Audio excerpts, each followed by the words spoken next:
Assalamualaikum warahmatullahi wabarakatuh. Perkenalkan, nama saya Nabila Daifa dengan NIM 063. Saya di sini akan mempresentasikan moderasi beragama, konflik yang terjadi di Ambon. Baiklah, di sini menjelaskan tentang studi kasus permasalahannya. Jadi konflik Maluku itu dimulai pada tanggal 19 Januari tahun 1999 dan berlangsung selama beberapa tahun. Dapat dilihat sebagai proses sosial yang terpisah dengan tingkat kekerasan yang tinggi dan jumlah korban yang besar. Pendapat para pengamat menunjukkan bahwa setidaknya ada 6 indikator yang mengarah pada konflik Maluku, yaitu diantaranya konflik antara kelompok agama, yaitu konflik antara Kristen dan Muslim. Di sini ada 4 tahap yang terjadi, yaitu yang pertama, konflik pertama terjadi di pusat Halmahera pada bulan Agustus 1999. Terjadi konflik antara dua suku, penduduk asli Kau dan merupakan campuran Muslim Kristen dan imigran Muslim dari Makian. Yang kedua, pada bulan Oktober 1999, Makian yang sama diserang lagi dan melarikan diri ke Ternate terdekat. Para simpatisan Muslim tersanjung dengan penderitaan orang Makian setelah menyerang orang-orang Kristen di Ternate, dan kemudian mereka melarikan diri ke daerah-daerah Kristen di tempat lain.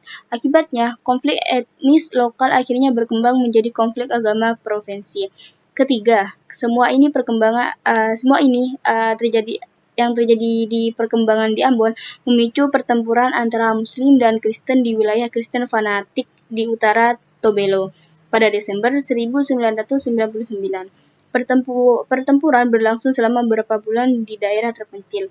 Dan yang keempat, yaitu ketika semua ini akhirnya berkembang menjadi pertempuran 3 hari di pusat politik Ternate mulai dari 29 Desember, pertempuran itu bukan lagi pertempuran antara Muslim dan Kristen, tetapi antara Muslim dan Muslim.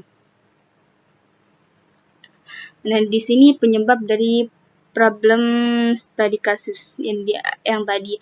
Dalam studi kasus yang terjadi di Ambon, problem yang memicu konflik dimulai dari perselisihan kecil antara suku Makian dan Merdeka. Namun kemudian konflik tersebut terus berkembang. Para penduduk antar suku ikut campur dan melakukan perlawanan terhadap suku lainnya, yang akhirnya konflik tersebut berubah menjadi konflik agama antara umat Muslim Makian dengan umat Kristen Merdeka. Siklus peningkatan dalam konflik ini terus terjadi ketika kedua pihak saling serang hingga terjadi perang yang menimbulkan banyak orang terbunuh dari kedua pihak. Konflik ini terus memanas hingga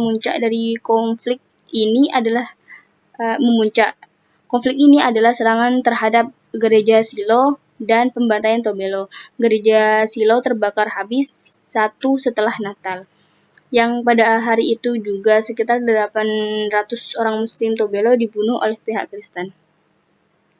Nah, jadi dampaknya dari problem studi kasus pada kasus di Ambon ini dapat berdampak dalam komunitas dalam hubungan sosial masyarakat Ambon. Di Ambon terdapat 3 komunitas dalam hubungan sosial masyarakat Ambon, yaitu komunitas Ambon beragama Islam, beragama Kristen, dan kelompok etnis BBM. Dan hubungan sosial ketiga komunitas tersebut terdapat batasan-batasan sosial yang dapat dijembatani dengan baik dan ada pula yang tidak, seperti kelompok etnis BBM dan komunitas Ambon beragama Kristen yang tidak dapat dijembatani. Sebelum terjadinya konflik, tidak ada batas-batas sosial antara komunitas tersebut. Namun setelah konflik terjadi, terlebih setelah pembakaran dan perusahaan tempat-tempat ibadah yang menyatakan konflik Ambon sebagai konflik agama, maka batas-batas sosial tersebut muncul bentuk kecurigaan, sakit hati, dan ketidakpedulian. Afiliasi kelompok di atas telah menimbulkan ketidaksetiaan sosial atas dasar religius maupun bisnis. Ketika suatu kepentingan dapat disatukan dan memberikan keuntungan, kemudian kepentingan bersama tersebut diganggu oleh pihak lain, maka hal tersebut akan menciptakan ketidaksetiaan yang menjadi semakin kuat. Upaya penyelesaian konflik. Setelah itu, cara penyelesaian konflik lebih baik jika menggunakan model penyelesaian yang sesuai dengan kondisi wilayah dan budaya di daerah tersebut. Penyelesaian konflik juga dapat dilakukan dengan inisiatif penuh dari masyarakat yang masih memegang teguh adat lokal dan sadar akan pentingnya budaya lokal dalam menjalin dan menjaga keutuhan dalam masyarakat. Pola penyelesaian konflik dalam perspektif masyarakat Ambon yaitu menggunakan pendekatan dan sistem kekerabatan atau istiadat orang Ambon yang disebut dengan istilah pela gandong.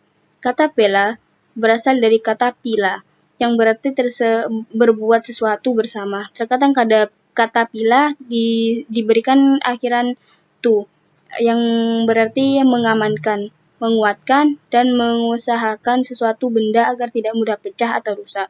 Sedangkan gadong diartikan sebagai berasal dari rahim yang sama, yang mereka percaya memiliki leluhur yang sama. Pola gandong merupakan ikatan perjanjian oleh dua desa, baik yang berbeda agama berdasarkan hubungan darah garis keturunan dua atau lebih desa di Ambon.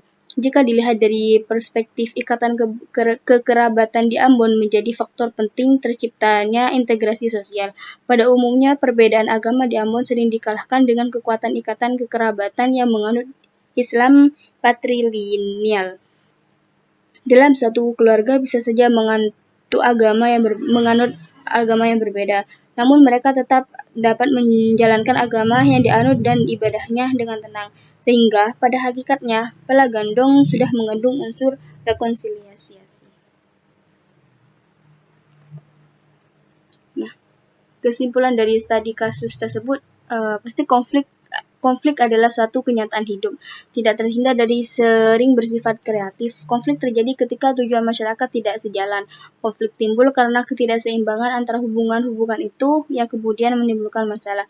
Masalah seperti diskriminasi, pengangguran, kemiskinan, penindasan, kejahatan, dan masing-masing tingkat tersebut saling berkaitan, membentuk sebuah rantai yang memiliki potensi kekuatan untuk menghadirkan perubahan, baik yang konstruktif maupun yang destruktif.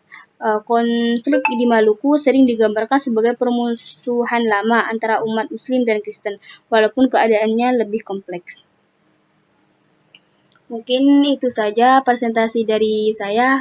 Apabila ada salah kata, mohon maaf. Wassalamualaikum warahmatullahi wabarakatuh.